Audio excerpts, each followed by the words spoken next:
अस्सलामुअलैकुम वरहमतुल्लाहि वबरकातुहू। नाजरीन, अलबिर टीवी मुंबई की जानिब से आप तमाम का हम दिल की गहराइयों से इस्तकबाल करने जा रहे हैं। नाजरीन, हम अपने बच्चों की तरबियत करना चाहते हैं और ख्वाहिश भी रखते हैं और करना भी चाहिए, लेकिन आप अपने बच्चों को बचपन ही से गिफ्ट देने की हैबिट भी पैदा कीजिए। प्यारे नबी सल्लल्लाहु अलैहि वसल्लम को फरमाने तहादो तहाबो, हदिया दो, गिफ्ट दो, मोहब्बत को जो है पैदा करो। तो आज अपने बच्चों से कहें कि बेटा आप स्कूल को जा रहे हो, आप एक पेंसिल लेकर जा रहे हैं, अपने बच्चों को 2 पेंसिल दिलाएं और कहें कि बेटा एक पेंसिल आपकी है और एक पेंसिल अपने दोस्त को गिफ्ट करो। ये रबर है, 2 हैं, एक रबर अपने दोस्त को गिफ्ट करो।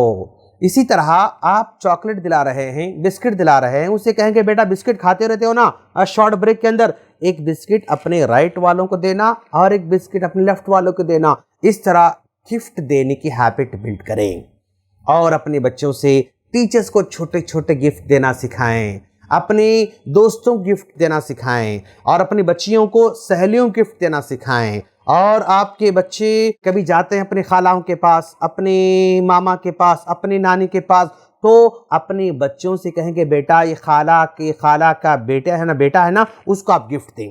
भले 10 रुपए का होगा, भले 20 रुपए का होगा, भले 50 का होगा, भले 100 का होगा, लेकिन इससे हमारे बच्चों को जो मॉरल जो हाई होता है ना, अमेजिंग होता है। अभी से अपने बच्चों को गिफ्ट देने की हैबिट पैदा करें, वो आगे चलकर तहादो तहाब्बो के हदीस पर अमल करना सीखेंगे इंशाअल्लाह। अल्लाह से दुआ है अल्लाह हम तमाम को अपने प्यारे प्यारे बच्चों को इस बात की तालीम देने की तौफीक अता फरमाए। आमीन। अस्सलामु अलैकुम वरहमतुल्लाहि वबरकातुहू।